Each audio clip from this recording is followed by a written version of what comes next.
Reese's just taste nasty now. They taste like chemicals. I don't know what happened. I want my Reese's back. I'm not gonna buy no more Reese's.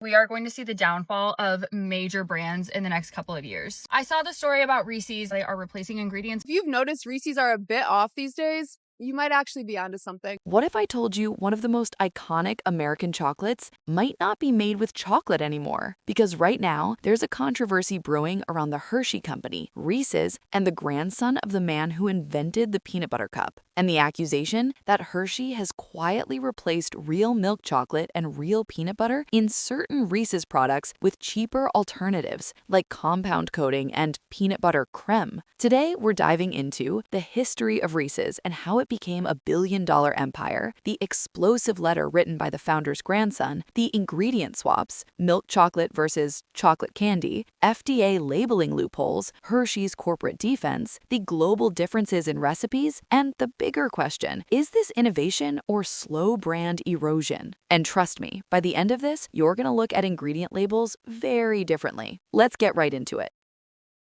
Reese's didn't start in a corporate boardroom. It started in a basement. In 1928, H.B. Reese created the first peanut butter cups in Hershey, Pennsylvania. Before that, he'd worked for Milton Hershey. Yes, that Hershey. Back then, the candy sold for 1 to 5 cents. Simple ingredients: milk chocolate, peanut butter. That combination built one of the most recognizable flavors in America. Then, in 1963, Reese's 6 sons sold the company to Hershey, and over the next 6 decades, Reese's became Hershey's flagship brand. It wasn't just candy, it was dependable, consistent, familiar. You always knew what you were getting, or at least you thought you did. Let me ask you something. When you think of Reese's, do you think of childhood nostalgia or just another corporate candy? Because that difference matters for what comes next.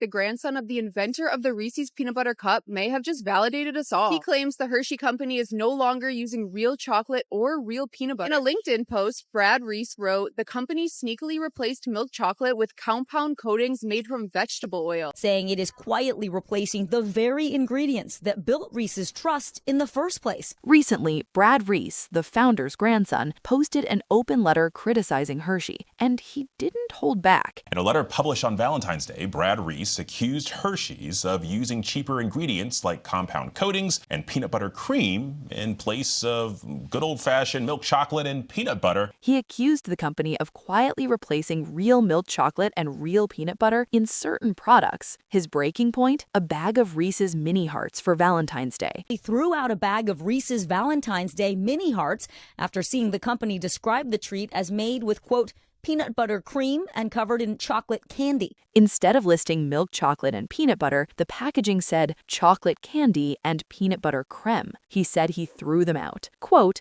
"It was not edible." Now, pause there. Hershey doing this to the ingredients, a spotlight needs to be shined on that, and they need to not be able to get away with it because they've been doing it secretly without anybody noticing. This is not some random TikTok complaint. This is the founder's grandson saying the product has drifted from its roots. He said Reese's became iconic because it was built on real ingredients and real integrity. This isn't just about taste, but about trust and the legacy of a brand built on simple ingredients. Brad Reese says the changes betray his grandfather's legacy and the brand millions grew up loving. And that hits hard, because once a legacy brand loses its ingredient integrity, what exactly is left? Here's my question for you. Do you think family members should publicly call out the companies that now own their legacy brands, or should they stay out of it? Do all Reese's taste different? Like the eggs taste different, the trees taste different? I do not know what it is that they put in these seasonal Reese's. Why are they so much better than a regular Reese cup? Why do Reese's suck now? The FDA has clear standards. To legally be called milk chocolate, a product must contain at least 10% chocolate liquor, 12% milk solids, and 3.39% milk fat. If it doesn't meet that standard, it can't be labeled milk chocolate. But here's where things get interesting. Companies can use alternate wording like chocolate candy or chocolate-flavored coating. That wording is legal, but it may not mean the same thing. I really thought y'all were being dramatic, but damn, no. Chocolate candy and peanut butter cream as opposed to milk chocolate and peanut butter. Now, I know they changed the recipe so they can make shapes and shit, but no. Compound coating, which is often made with vegetable oils instead of cocoa butter, is cheaper and more stable for certain shapes. It's common in novelty shapes and seasonal candies. Brad Reese claims several products have shifted to these alternatives over the years. Hershey maintains that the classic Reese's peanut butter cups have not changed, but newer shapes and extensions, that's where the experimentation happens. Another ingredient sometimes used in some chocolate products is PGPR. PGPR is an emulsifier that helps chocolate flow more smoothly during manufacturing, which allows companies to use less cocoa butter while still keeping the candy workable for molding and coating. Critics argue it's a cost reduction additive because it can partially replace more expensive cocoa butter in the formulation. Some Reese's products from the Hershey Company reportedly use PGPR, though the company does not frame it as a quality downgrade. So here's the question. Do you believe that the classics have not changed, or do you have your suspicions?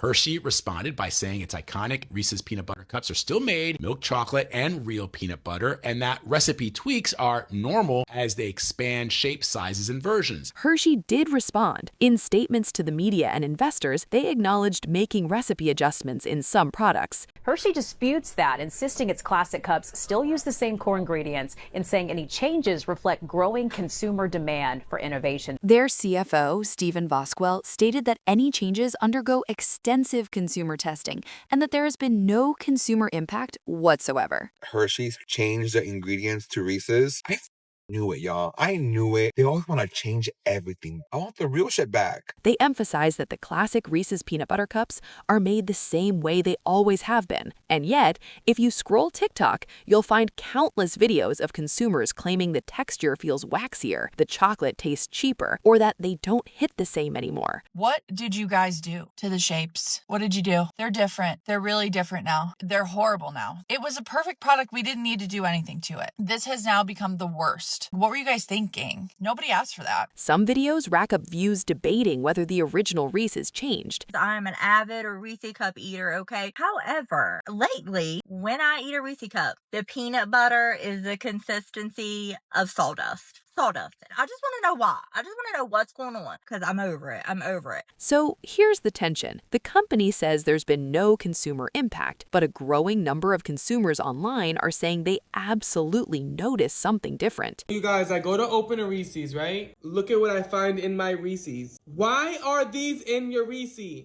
Is that placebo, reformulation in spin-off products bleeding into perception of the original? Or are companies underestimating how sensitive consumers actually are to ingredient changes? Because in 2026, consumer testing doesn't just happen in a lab, it happens on TikTok. What do you trust more, corporate testing panels or viral public reaction? They frame the changes as innovation, necessary for new shapes, sizes, and product lines. On one side, a family legacy claiming erosion. On the other, a multi-billion-dollar corporation claiming taste profile protection and consumer testing. By the way, if you want more deep dives like this, make sure to subscribe. Now, let's zoom out.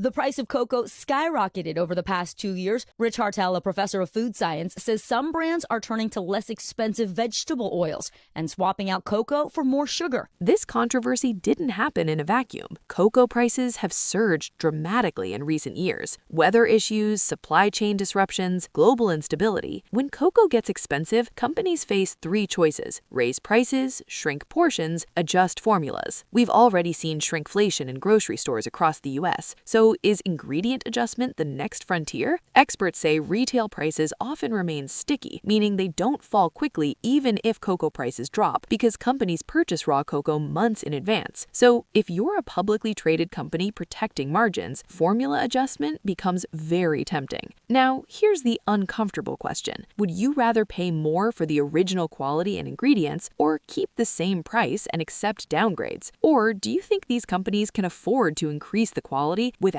raising prices for consumers? This one is the American one. Is the UK. The UK Reese's is so much better. The peanut butter is not overly sweet like the American one. UK wins this one. Brad Reese also pointed out that Reese's sold in Europe and the UK list milk chocolate flavored coating and peanut butter creme. But are US and UK versions the same recipe? Not exactly. Hershey has said the classic cups themselves use the same basic formula across markets, but EU and UK chocolate standards require higher percentages of cocoa and milk solids than US standards. That means the legal definition of milk chocolate differs, which can force slightly different ingredient lists on packaging, even if the base formulation aims for the same taste. This kind of regional variation isn't unusual in the food industry, and I made a whole video on how the same foods often have different ingredients in the US versus UK. Go watch that next if you haven't already. But this does raise a larger issue. Is the Reese's brand one unified recipe or a flexible global formula optimized per region? And if recipes vary internationally, does that weaken the idea of a classic product? If you've ever traveled and tried American candy abroad, did it taste different? Let me know where you're watching from. Let's zoom out one final time. Reese's has expanded massively. White chocolate versions, pretzel versions, Take 5, fast break, seasonal shapes, limited editions. Some of these reportedly shifted from white chocolate to white creme over the years, from real peanut butter to peanut butter style fillings. Corporations call this innovation. Legacy defenders call it erosion. And here's the deeper question. Do all brands inevitably dilute over time once they scale? Is it even possible to maintain 1928 ingredient integrity in a global 2026 supply chain? And here's where this gets philosophical. Milton Hershey once said, "Give them quality. That's the best advertising." If that's true, does swapping ingredients undermine the entire foundation? Final questions for you. Have you personally noticed a taste change in Reese's? Would you pay a premium for a guaranteed original recipe version? Do corporations always start with quality and end with cost cutting? Because here's the truth. Food companies don't just respond to markets, they shape them. And most changes happen quietly, not with headlines, until someone connected to the legacy speaks up. If you found this breakdown interesting, share it with someone who loves Reese's or someone who swears they taste different now. And if you want more deep dives into American food, ingredient swaps, and the stories behind the labels, hit subscribe.